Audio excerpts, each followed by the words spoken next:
Puji nama Tuhan, Shalom. Bapak Ibu yang dikasihi oleh Tuhan, mari kita siapkan hati kita untuk kita menerima firman-Nya. Biarlah setiap kita menjadi hamba-hamba Tuhan yang selalu mendengarkan firman-Nya. Hati hamba.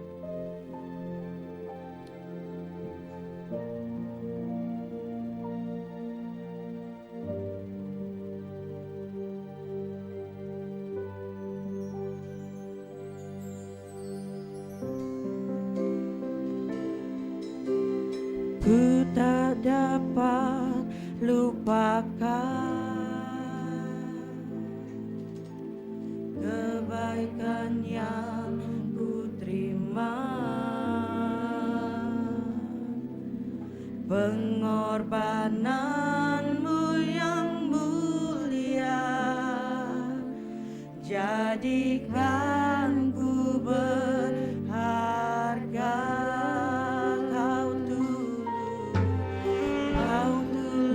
Menerima aku apa adanya, kekuatan kasih-Mu nyata memulihkan hidupku. Kau bukan yang melihat rupa, Kau bukan Tuhan yang memandang harta, hati hamba yang selalu mencari. Biar Kau temukan di dalamku, selama ku hidup, ku mau menyembah-Mu, karena Kau sangat berarti bagiku.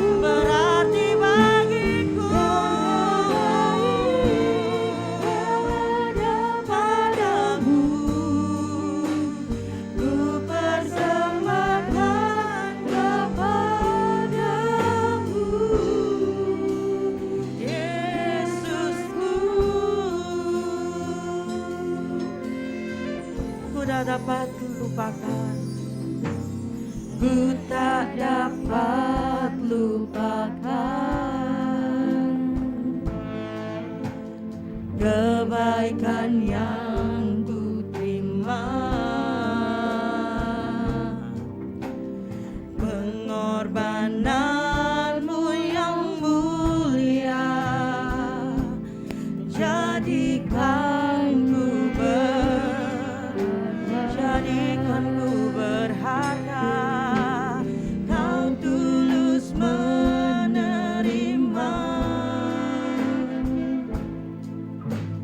aku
Haleluya, puji Tuhan, haleluya.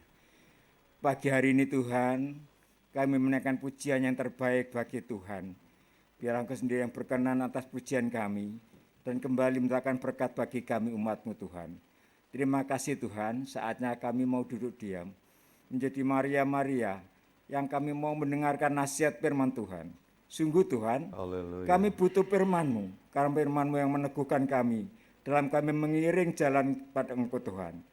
Untuk itu, biar Roh Kudus sendiri yang menolong setiap kami, sehingga kami dapat mengerti, dapat memahami firman Tuhan yang kami dengar, terlebih kami dapat melakukannya.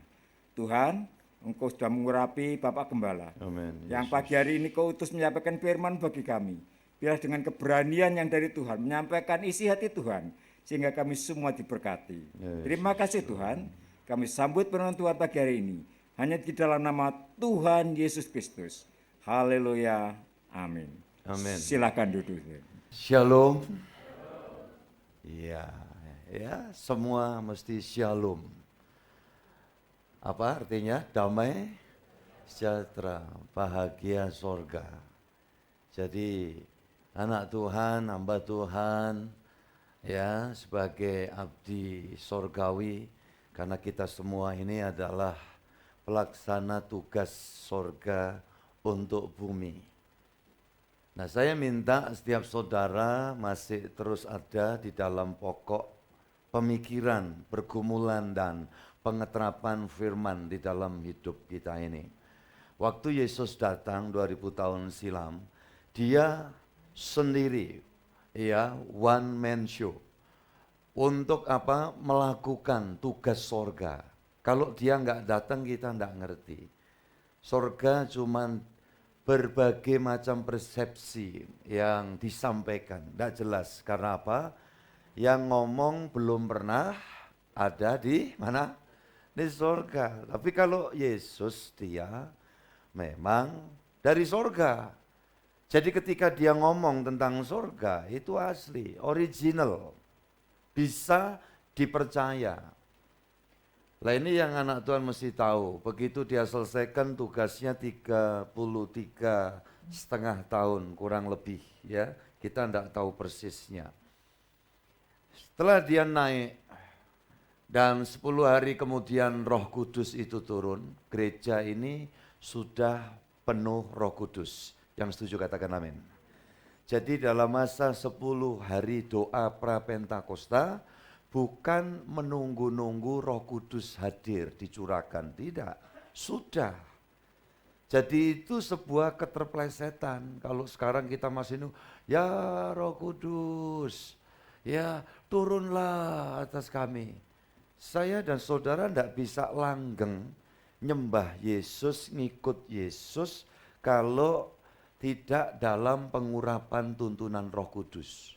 Kemudian kalau ada orang tanya lagi hal lain, Pak, yang penuh Roh Kudus itu hanya gereja yang aliran Pentakosta saja ya Pak? Saya bilang tidak. Semua gereja anak Tuhan yang dihimpun dengan mendasari iman penebusan di dalam Tuhan Yesus Kristus, setiap mereka yang merendahkan hati pasti penuh Roh Kudus. Amin. Jadi jangan salah, dulu itu timbul pemikiran bahwa oh yang penuh Roh Kudus yang Pentakosta saja, yang enggak. Tidak akan ada orang bisa nyembah Yesus kalau tidak dituntun Roh Kudus. Nah itulah saudara yang dikasih Tuhan, dan Roh Kudus sengaja hadir ini untuk apa? Memberikan satu dorongan, ya, dorongan untuk kita semua memiliki semangat hidup, walaupun sudah tinggal sejengkal umur kita sekalipun. Nah ini, kenapa? Karena ini penting, ya saudaraku yang dikasih Tuhan. Caranya gimana? Maka hadirnya Roh Kudus itu memberikan damai sejahtera, memberikan bahagia.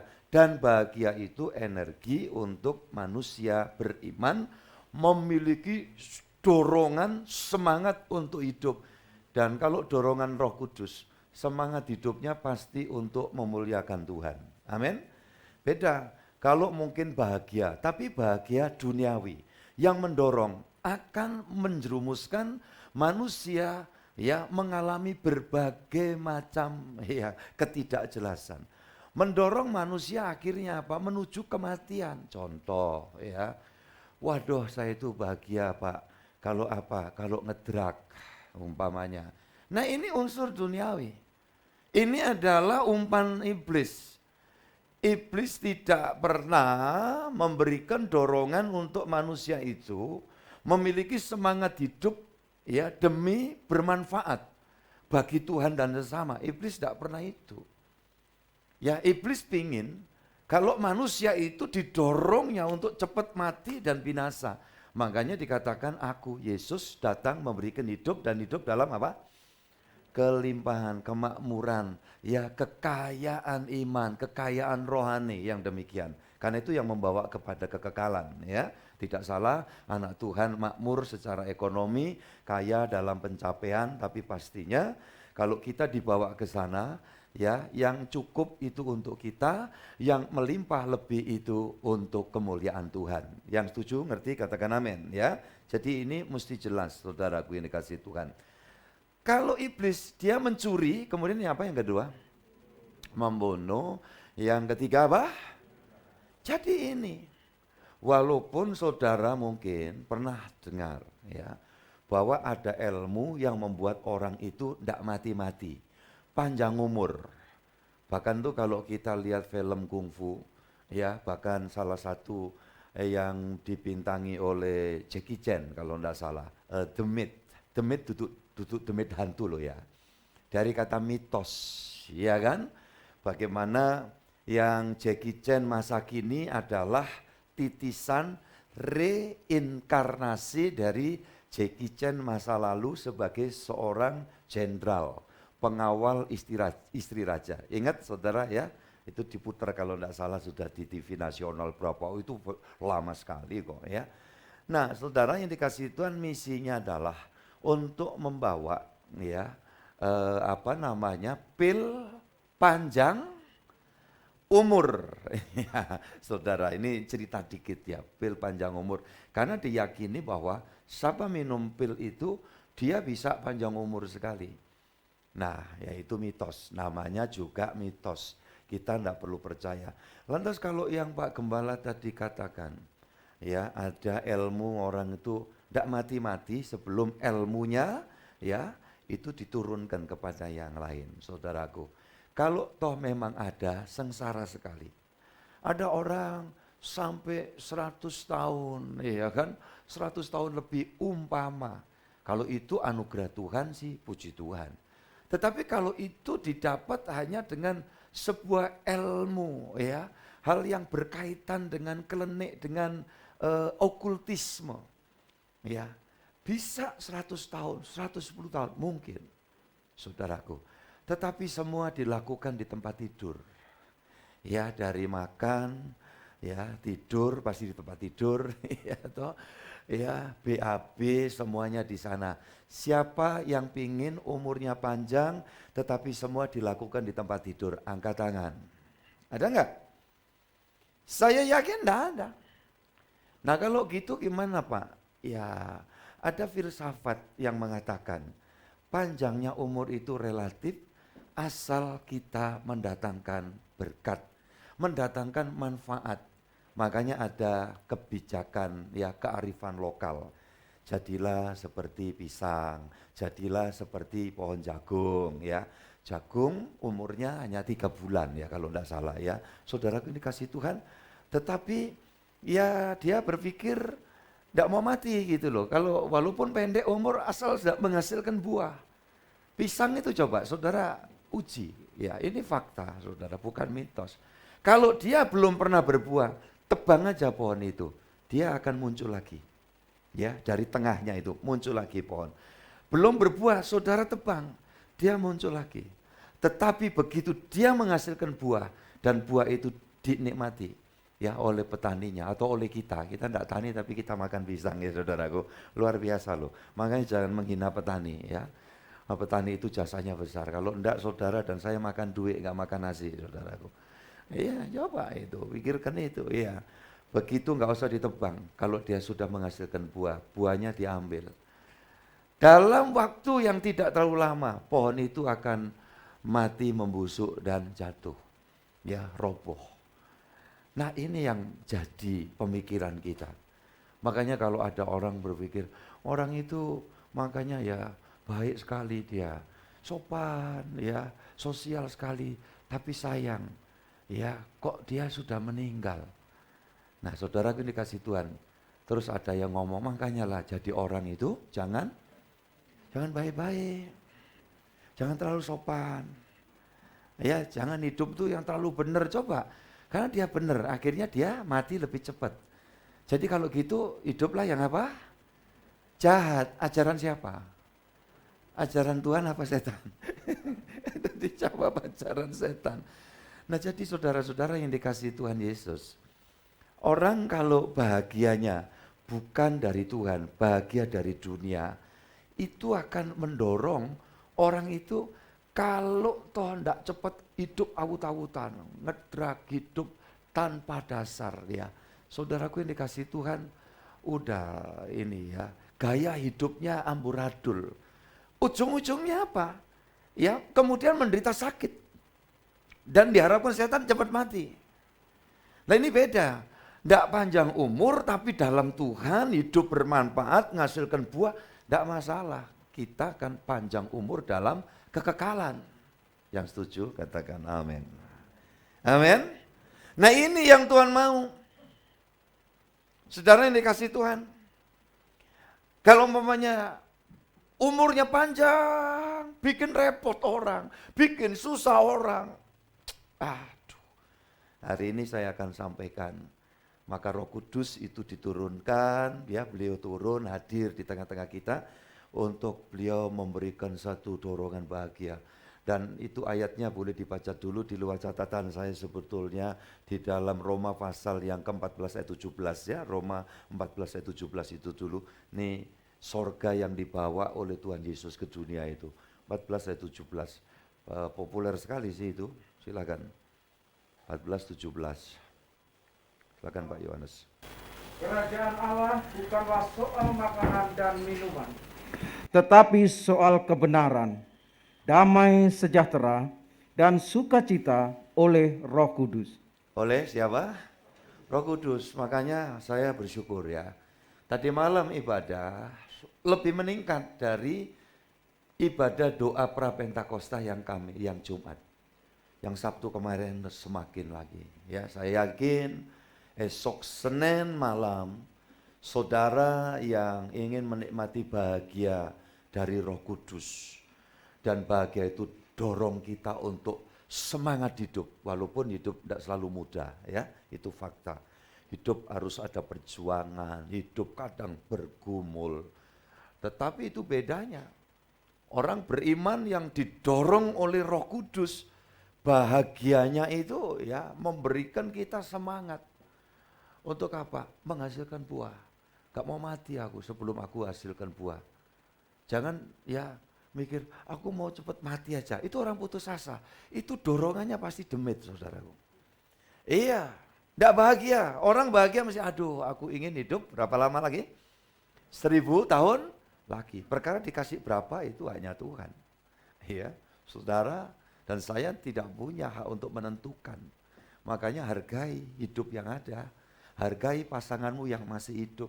Hargai orang tuamu yang masih sugeng, walaupun namanya bukan sugeng ya maaf ya, yang masih hidup. Walau mungkin kau rasa orang tuamu ya kok tidak seperti orang tua lain. Hati-hati.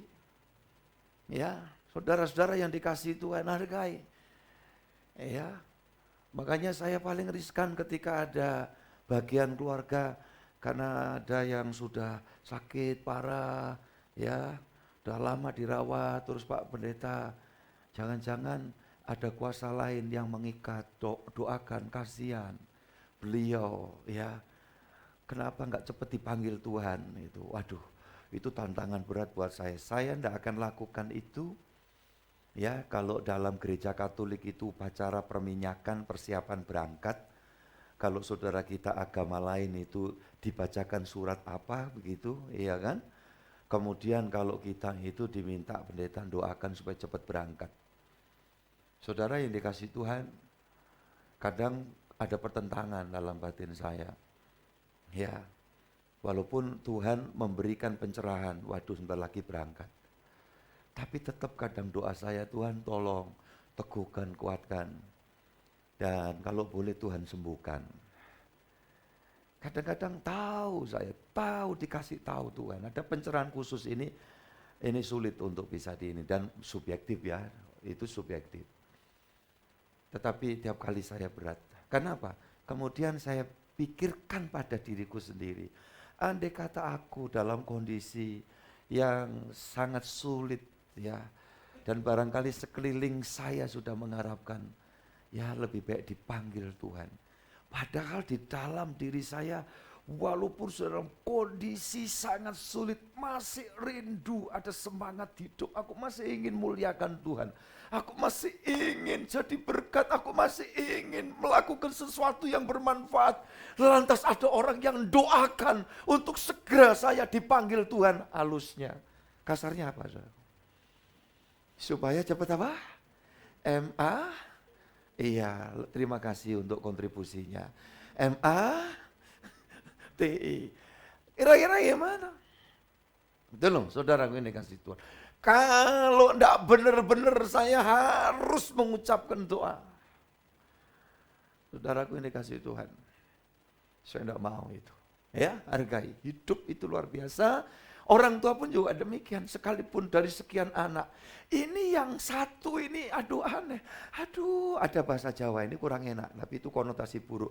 Wes, luwe apik kelangan ndok siji. Ya, pernah dengar saudaraku? Kenapa? Punya ndok akeh saudaraku.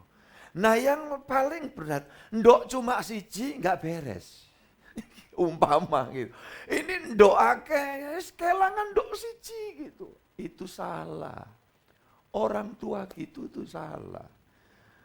Si anak yang ndok siji ya rodok-rodok ya nggak tahu ini, dia juga nggak mau sebetulnya. Dan saudara tahu kehadiran si anak ini kan bukan karepnya dia. Itu kan malah ada unsur karepnya bapak ibunya, betul enggak? Walaupun si bapak ibunya itu juga ya iseng aja kan. Maka saya itu paling wegah kalau ada orang, aku ini kepingin punya anak laki-laki, karena anaknya sekian perempuan semua. Ya, atau anaknya sekian laki-laki semua, kemudian ya pingin dia anak perempuan. Wah ini ya kayak bisa ngatur. Saya sudah pelajari dalam banyak hanya sekedar teori yang masih belum ada pembuktian akurat atau tidak. Ya. Makanya saudara bersyukur. Jangan terus kemudian kalau sekian anak laki gitu. Ini yang anak perempuan, wah ini lebih dapat perhatian. Maaf loh ya kalau yang kondisi seperti itu. Atau ini anak perempuan semua, ini begitu anak laki dijadikan kayak dewa gitu. Hati-hati saudara. Itu salah besar. Ya. Makanya betul dulu slogannya KB. Ya, 2 anak cukup, maaf ya ini kalau yang lebih atau yang masih belum ya toh. Dan ada terusannya laki, perempuan sama saja. Apa sih kalau cuma sebuah ya ini untuk penerus nama keluarga. Kayak ya aja gitu loh, kayak kita bisa ngatur aja gitu loh. Saudaraku ini kasih Tuhan, bahkan tuh ada budaya yang ya direlakan atau tidak, aku mau kawin lagi. Kenapa? Karena kamu tidak bisa kasih anak. Loh, kok sampai sini jawab Mas Eko? Anak sampai sudah perempuan-perempuan lagi, ya kan puji Tuhan. Ya. Ada model kayak gitu. Nah ini kalau dalam konsep iman lain, agama lain, monggo. Tapi kalau saudara anak Tuhan jangan berpikir itu.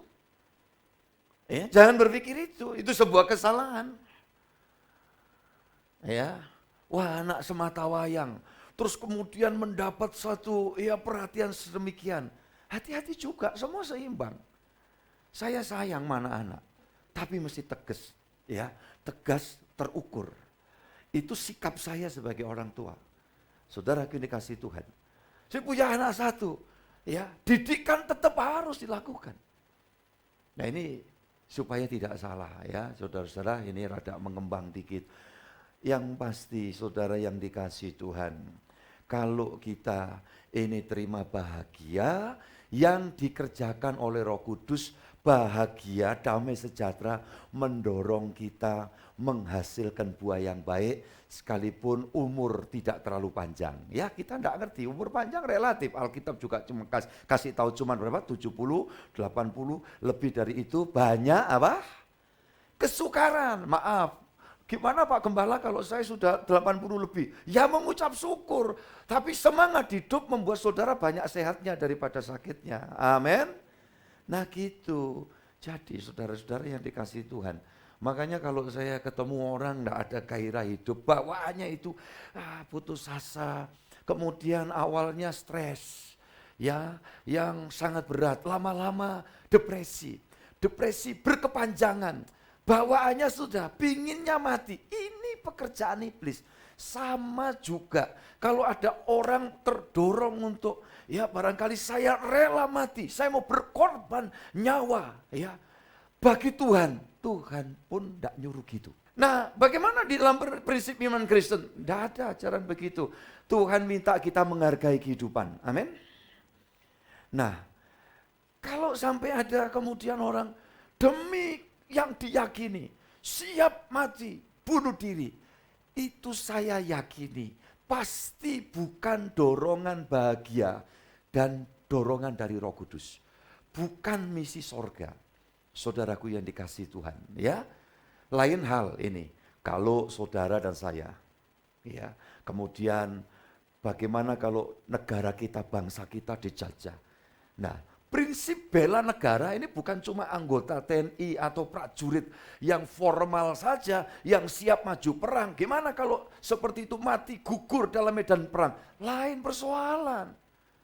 Ya, Tuhan juga mengajarkan untuk kita cinta tanah air. Makanya saudara mau berangkat sini kan mandi dulu kan.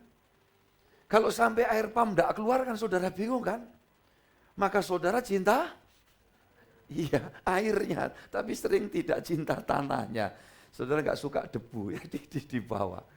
Tapi ini kalau ngomong cius ya, seriusnya, bangsa Indonesia, kita, suku apapun, harus memiliki bela negara.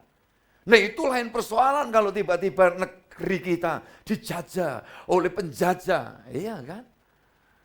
Bagaimana Pak kalau mati? Di dalam pertempuran, itu lain persoalan itu sebagai syuhada. Tetapi kalau kemudian mati, dasarnya kepingin mati bunuh diri demi sesuatu yang tidak jelas. Tuhan tidak pernah mengajari itu. Dan itu pasti dorongan dari tempat lain. Ya, bukan dorongan sorga. Makanya Roh Kudus diturunkan agar saudara dan saya damai sejahtera bahagia di dalam apa tadi kebenaran oleh Roh Kudus. Bukan bahagia oleh duit banyak. Walaupun duit banyak itu juga bisa buat manfaat untuk kemuliaan Tuhan dan sesama, ya toh? Tetapi bukan itu arahnya. Damai sejahtera bahagia ya dalam kebenaran oleh Roh Kudus. Dan itu orang yang mau menikmati datang ibadah. Nah, jika saudara mendambakan iya Tuhan, aku ingin menikmati bahagia, menikmati kerja kuasa Roh-Mu yang kudus. Prinsip-prinsipnya apa yang akan kita lakukan, Tuhan memberikan petunjuk buat kita semua. Amin. Yesaya 48 ayat 18. Ayo, ini orang bisa bahagia itu ya ini, Roh Kudus. Sekiranya engkau memperhatikan perintah-perintahku, maka damai sejahteramu akan seperti sungai yang tidak pernah kering, dan kebahagiaanmu akan terus berlimpah seperti gelombang-gelombang laut yang tidak pernah berhenti. Amin. Ya, saudara dikasih Tuhan, karena dunia ini berdosa, kalau mau bahagia yang sejati, harus ada firman dalam hidup saya dan saudara.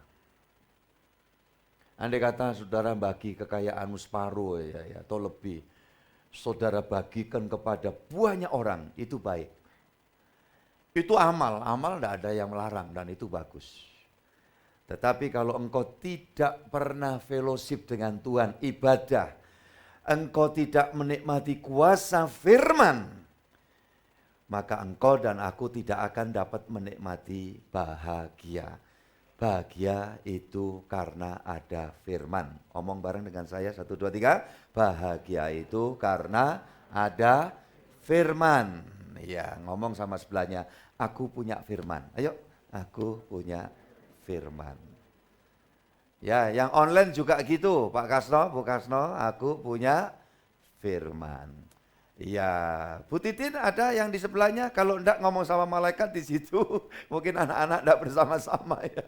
Iya, aku punya firman. Iya. Pak Lukas Susanto ya, ngomong aku punya firman. Nah, sekarang pertanyaan yang kedua kepada sebelahmu. Kamu punya firman kah? 1, 2, 3, ayo. Tanya saya Pak Kris.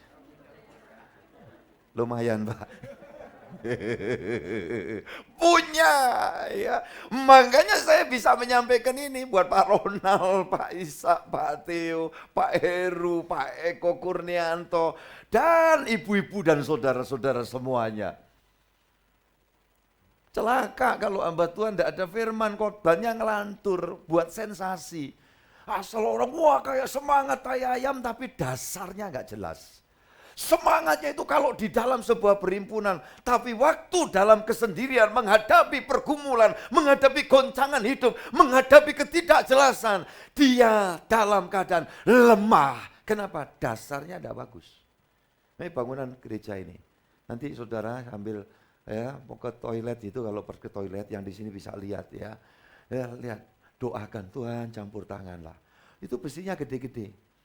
Konsul dengan ahlinya ya, yang punya sertifikasi dalam keahlian. Itu toleransi dengan besi diameter 13 pun.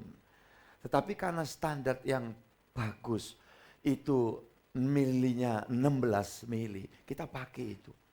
Sepatunya gede-gede, ada yang 180 hampir 2 meter kalau tidak salah. Saudara-saudaraku yang dikasihi Yesus Kristus. Kenapa? Saya mendambakan, walaupun ngomong dana ini modalnya dengkul kita bersama. Amin. Kita doa. Karena ada teman kemarin ngobrol sama siapa, loh ini gereja toh. Iya, ini loh izinnya itu gereja mana. Oh itu loh, ding terempel kayak gitu. Ya toh. Kita akan ngomong, yuk ngomong sama-sama, doa tirukan saya Tuhan Yesus. Engkau sumber berkat, Engkau yang punya gereja ini, Engkau yang menyediakan semua pembiayaan. Dari sekarang sampai selesai, Tuhan dimuliakan.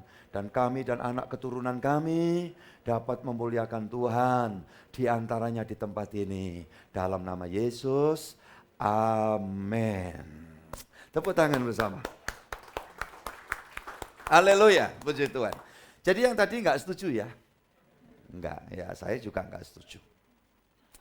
Rasanya bukan talenta kita ya. Ya, kalau Tuhan sudah ngasih itu yang di ya itu saya nggak nunjuk Virgi loh, nanti Hana yang paling seneng itu. Waduh, bojoku rek bintang gitu ya. Ya memang bintang musisi ya toh, puji Tuhan. Tapi masih itu surat-surat itu loh ya. Saudara dikasih Tuhan makanya kita melangkah. Saya mengimani itu. Gimana Pak kalau sudah dibangun nanti terus masih nggak muat? Allah Maha Bijaksana. Tuhan kita Yesus yang akan campur tangan buat kita semua. Bisa ke sana, bisa ke sana. Lu kok gak ke sana Pak? Jalan raya. Iya kan? Ya, kalau nutup sesekali ada KKR ya bolehlah kita minta izin sama teman-teman petugas. Kalau mungkin, tapi itu jalan provinsi kok. Ya, tapi kalau ke sana masih mungkin. Yang ke sana tunggu dulu. Ya. Saudara yang dikasihi Yesus, di mana ada firman, kalimatnya dikatakan sekiranya engkau memperhatikan perintah-perintahku. Di mana hidupmu ada firman, di mana rumah tangga hidup nikahmu ada firman. Firman itu siapa sih tolong? Sekali lagi, firman itu siapa? Tuhan Yesus. Bahagiamu itu tidak habis-habis. Nah orang bahagia itu kerasan hidup. Pingin aku mau hidup 1000 tahun lagi. Kerawang, Bekasi. Loh kok gitu terusannya lagi dikasih Tuhan ya. Kalau udah bicara Khairul Anwar gitu, pengen hidup 1000 tahun lagi. Iya, makanya saya dalam pemikiran saya dari dulu, dari masa muda saya menikmati bahwa kehidupan di dalam Tuhan itu sebuah anugerah yang luar biasa. Dan saya bangun terus kehidupan itu. Walau perjalanan, waduh, ditempah macam-macam, saudaraku yang dikasih Tuhan. Iya, baik, bahagia itu kondisi, bukan karena situasi. Jadi kondisi kita, kondisi saya dan saudara, bahagia itu di sini. Kalau waduh, dapat duit, dapat bonus, ya dapat terabasan, ya terabasan tanah, duit banyak, tanah apa? Kuburan umpamanya ya. Saudara, wah senang, wah euforia gitu ya. Itu sesaat. Salah langkah, salah manajemen, ancor kabi apa? Ayo yang tahu ancor kabi apa? Pesena telur engki. Ya saudaraku ini kasih Tuhan, kalau pecah kabi, pesena telur ancor kabi ya ini susah gitu ya. Makanya bahagia itu di sini. Ya, gimana caranya? Firman ada di sini, Yesus ada di sini. Satu, kedua, pilihan kita. Kalau toh di luarnya ada bahagia yang karena situasional tadi, ya kita boleh kalau itu memang rezeki berkat apa saja bentuknya yang tidak melanggar firman, ya kita ini. Tetapi ini bukan ini. Kalau ini menggantikan bahagia yang di sini, ini nggak bisa masuk sebetulnya. Ini cuma di sini aja. Situasi. Saudara yang dikasih Tuhan, ya tolong. Ini perlu kita sama-sama mengerti, saudaraku yang dikasih Tuhan. Makanya dikatakan di dalam Roma tadi ayat pembacaan yang pertama kan, damai sejahtera, ya. Kerajaan hal kerajaan sorga. Jadi sorga, Firdaus, Eden itu datang di sini. Ketika kita ada firman, pasti bawaannya pingin hidup yang benar. Udahlah, walaupun masih salah-salah. Asal jangan terus hidup dalam kesalahan. Jangan hidup di dalam pelanggaran terus-menerus. Oh namanya orang kok. Ya. Tetapi firman di sini mendorong untuk kita lebih benar lagi. Itu saudaraku yang dikasih Tuhan. Ya. Jadi ini penting supaya saya dan saudara sangat-sangat memahami. Ya, puji Tuhan. Matius 5 ayat 4 Pak, silakan dibaca. Berbahagialah orang yang berduka cita, karena mereka akan dihibur. Puji Tuhan. Berbahagialah bahkan orang yang berduka cita. Nah, kalau tetap dalam koridor sorga, koridor roh Allah, koridor firman. Ya mana sih orang yang tidak pernah berduka cita? Minimal mana sih orang yang tidak pernah sedih? Mana sih orang yang tidak sempat mengalami barangkali tekanan hidup? Tidak ada dalam dunia ini, dari orang muda sampai lanjut usia. Saudaraku yang dikasih Tuhan, tetapi kata firman Tuhan di dalam pasal ini luar biasa, saudara-saudara yang dikasih Tuhan Yesus Kristus. Dalam Matius pasal 5 yang keempat ini bentuk nubuat. Berbahagialah orang yang berduka cita, karena mereka akan dihibur. Nah ini pekerjaan Roh Kudus. Makanya kalau saudara hidup dalam kuasa firman, undangan Tuhan untuk memperdengarkan, mengirim firman dalam hidup kita sambut, maka Roh Kudus berkarya leluasa. Ibaratnya kayak Yesus di perahu gak sempat tidur. Karena apa? Sangat dibutuhkan, disandari, diandalkan oleh para murid. Kenapa Yesus tidur? Karena para murid merasa kayak gak butuh Tuhan. Nah itu artinya sama.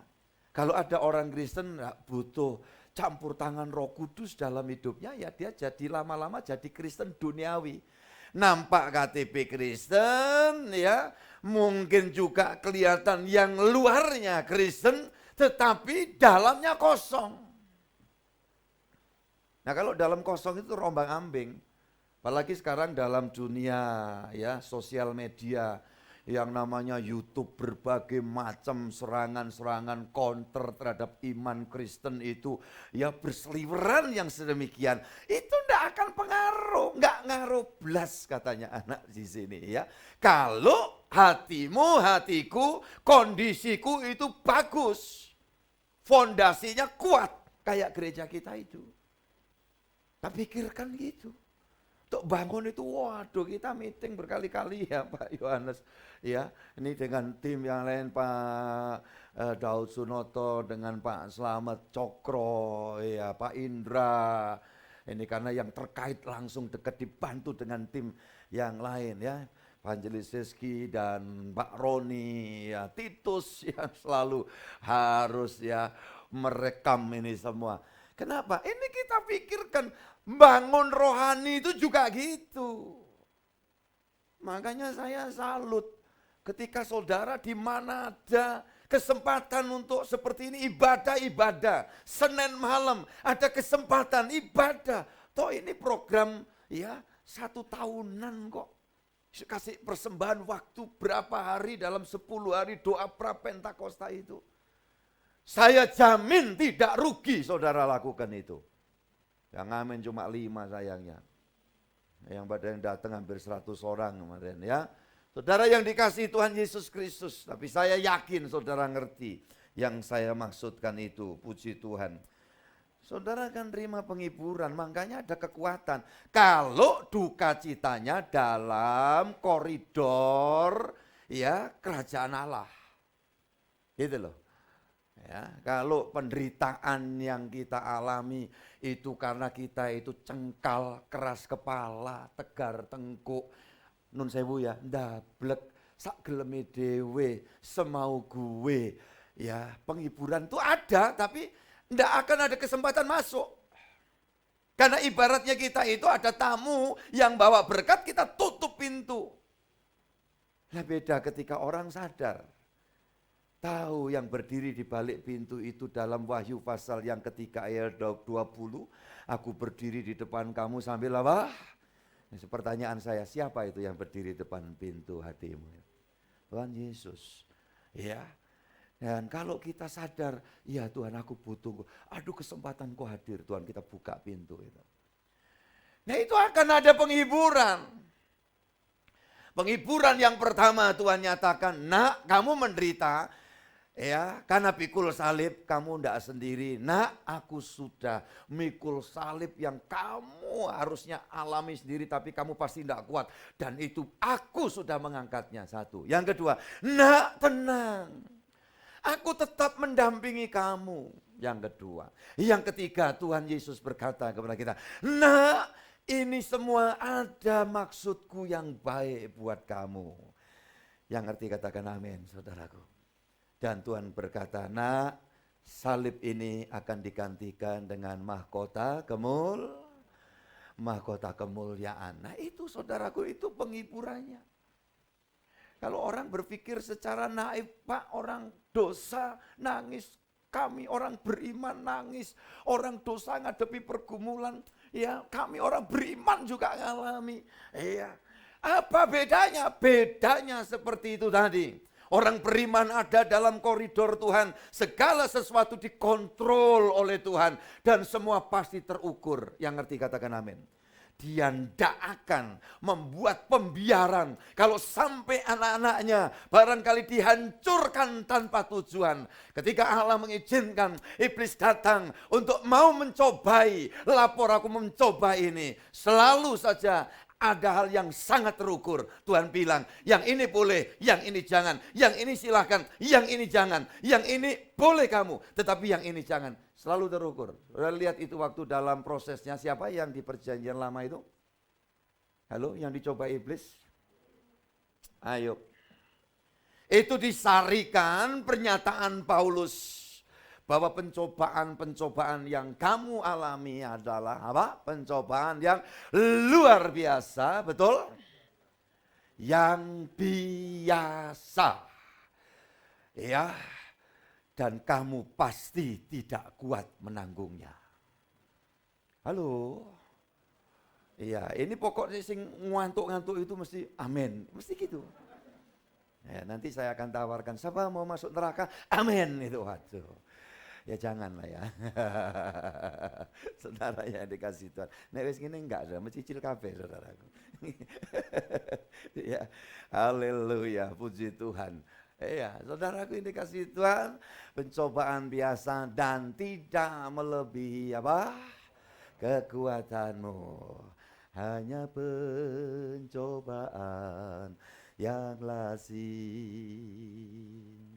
sudah berlaku atas kamu. Kalau saya nyanyi sampai habis, waktunya kentean saudaraku ya. Jadi nanti kalau saya mau pesan ya untuk saya nyanyi, datanglah di ruangan saya. Dan jangan lupa bawa apa? Ya, pisang rebus. Pencobaan yang biasa ini bukti semua terukur.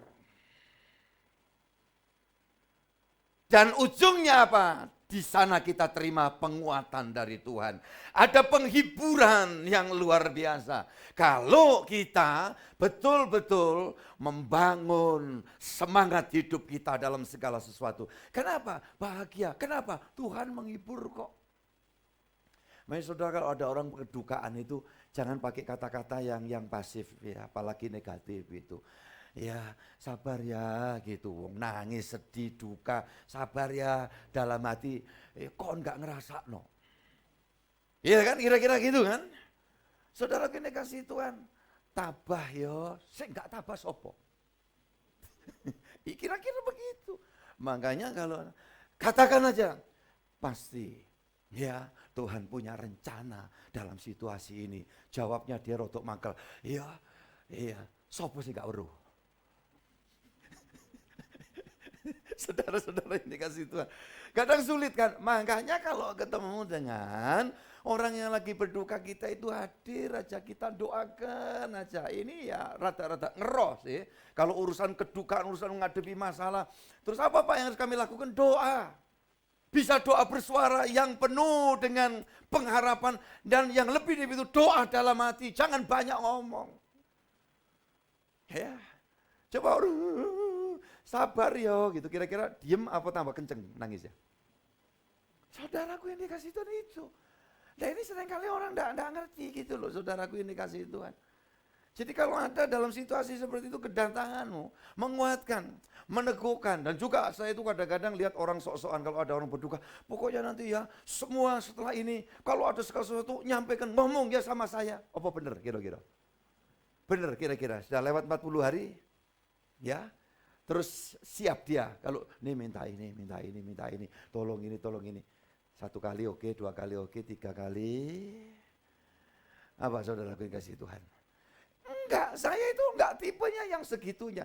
Yang saya pikirkan jangka panjangnya apa yang nanti diperlukan. Mungkin saya akan bisa melakukan, jangan janji. Kadang kayak karena di hadapan orang banyak, ya udah pokoknya ya mulai saat ini semua ya nanti ngomong aja sama saya. Dan nanti saya juga ngomong juga sama sampean. Manusia itu cuma gitu aja. Ester 9 ayat 22. Ester pasal 9 ayat 22. Puji Tuhan. Ester 9 ayat yang ke-22. Karena pada hari-hari itulah orang Yahudi mendapat keamanan terhadap musuhnya, dan dalam bulan itulah duka cita mereka berubah menjadi sukacita, dan hari perkabungan menjadi hari gembira. Dan supaya menjadikan hari-hari itu hari perjamuan dan sukacita dan hari untuk mengantar makanan dan untuk bersedekah kepada orang-orang miskin. Ya, saudara, berbagai macam perbuatan yang baik ini kalau yang betul karena terdorong oleh bahagia, bukan memberi untuk mengharapkan kembaliannya. Nah itu tendensius, ada udang di balik rempeyek dan rempeyek di atasnya pecel. Iya kan? Tetapi kalau dorongan bahagia, dia memberi, dia berbagi, dia lakukan segala sesuatu. Kenapa? Karena pada saat itu, zaman itu, orang Yahudi yang bebas dari ancaman Gnesida,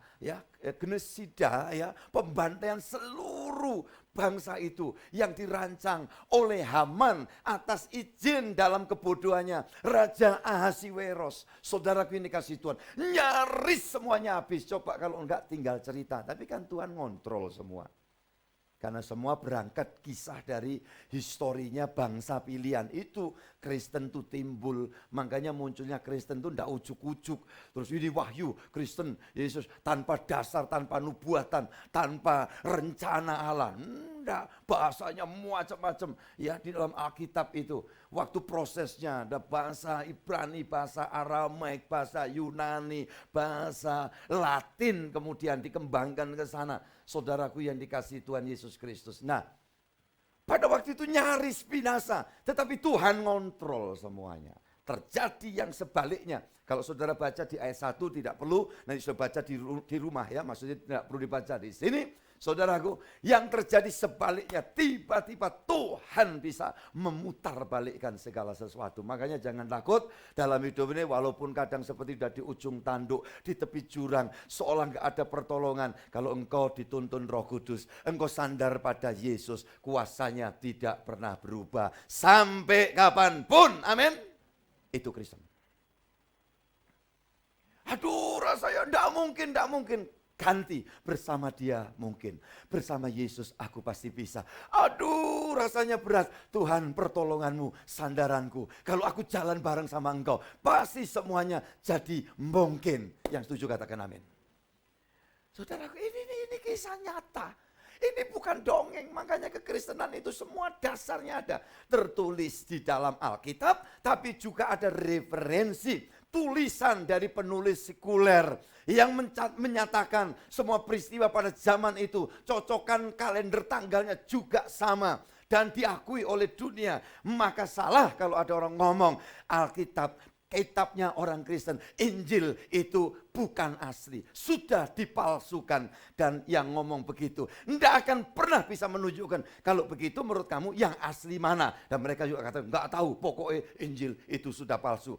Pada semua sejarah yang tertulis dalam Injil, ada banyak referensi penulis pada zamannya. Orang yang tidak percaya, yang tidak mengimani Alkitab, tapi dituntun oleh kuasa Tuhan, mencatat itu sebuah fakta yang memberikan satu kesaksian bahwa semua yang ditulis di Alkitab benar adanya. Itulah Allah bekerja secara luar biasa.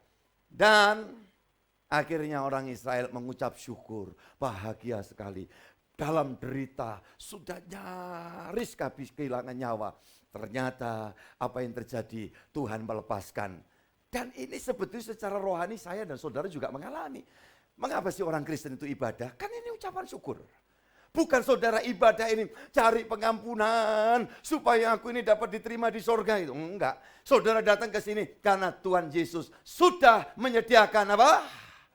Iya, Yesus sudah apa? Menyediakan tempat di sorga. Maka saudara datang di sini mengucap syukur, minta supaya Roh Kudus terus limpahi aku bahagia. Supaya bahagia itu mendorong aku untuk aku terus hidup dengan penuh syukur, dengan semangat hidup, menghasilkan buah bagi kemuliaan Tuhan. Nah itu yang dilakukan oleh anak Tuhan. Makanya kita kasih kolekte, kita nyumbang bangunan, kita menyerahkan titipan Tuhan perpuluh dari penghasilan rezeki. Semua kita lakukan tidak dengan harapan Tuhan kembalikan 30 kali lipat, 60 kali lipat, 100 kali lipat ya Tuhan. Enggak, itu judi.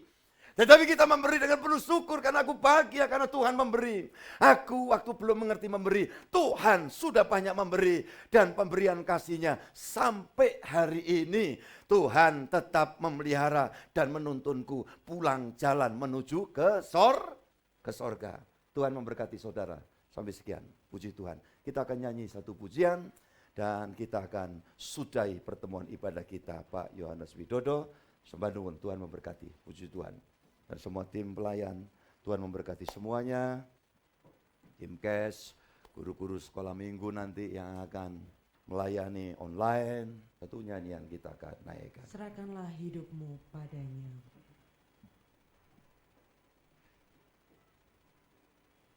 Saya undang kita berdiri sama-sama, keluargaku semua, di semua ruangan. Serahkanlah hidupmu padanya, serahkanlah seluruh persoalanmu,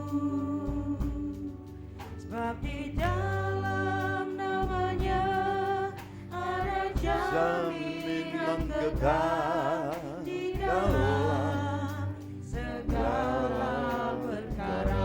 Berseru pada Yesus, Berseru pada Yesus, berserah pada Yesus, yang kala Dia sanggup menolongmu. Berseru pada Yesus, berserah pada Yesus, Dia akan memberi kedamaian abadi. Sekali lagi sama-sama, mari.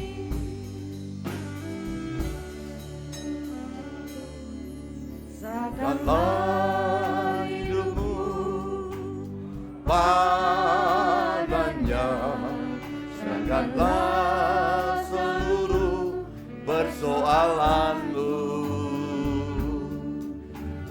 Dalam namanya jaminan kekal di dalam segala perkara. Amin. Berseru pada Yesus, berserah pada Yesus, percayalah Dia sanggup menolongmu. Berseru pada Yesus, berserah pada Yesus, Dia akan memberi kedamaian abadi. Dia akan memberi kedamaian abadi. Sekali lagi ya, imani. Dia akan memberi kedamaian abadi. Kita doa, terima kasih Tuhan. Ibadah ini dalam tuntunan dan lawatan-Mu. Roh Kudus hadir untuk menuntun kami terus tinggal di pelataran-Mu. Karena sepanjang umur hidup kami mau menikmati hadirat-Mu Tuhan. Karena dengan demikian kami akan mengalami bahagia sorga yang sejati memenuhi hidup kami, sehingga kami tidak terpengaruh dengan segala macam bentuk tekanan ataupun tawaran manis di sekeliling situasi kami. Tuhan, Engkaulah sumber segala-galanya, dan kami mau memuliakan Engkau dalam umur hidup kami.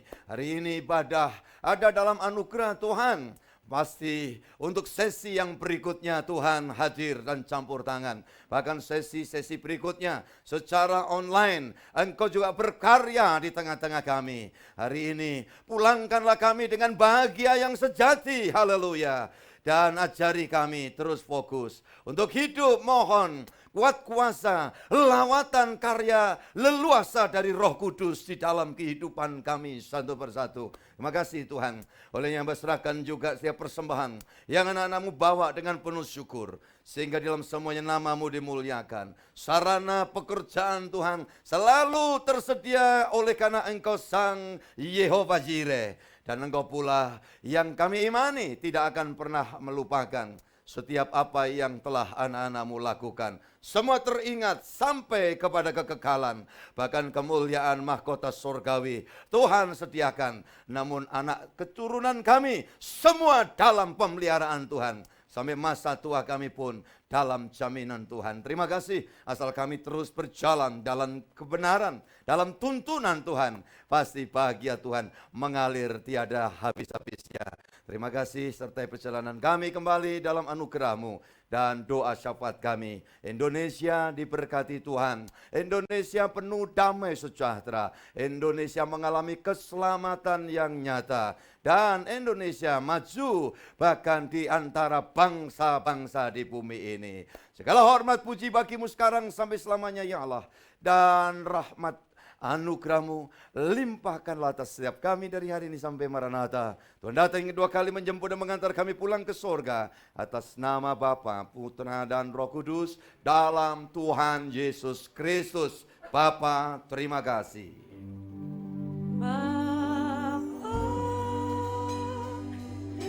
Terima kasih.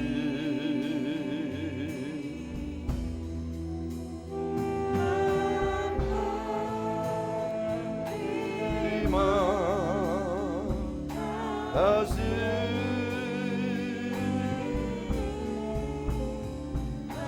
Bapa di dalam surga,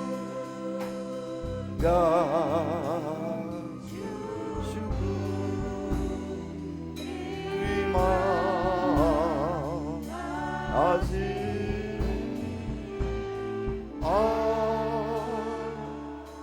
Amin. Amin. Tuhan memberkati kita semua. Silakan duduk dengan penuh syukur dan namastelah dengan sekelilingmu, katakan Tuhan membahagiakanmu selalu.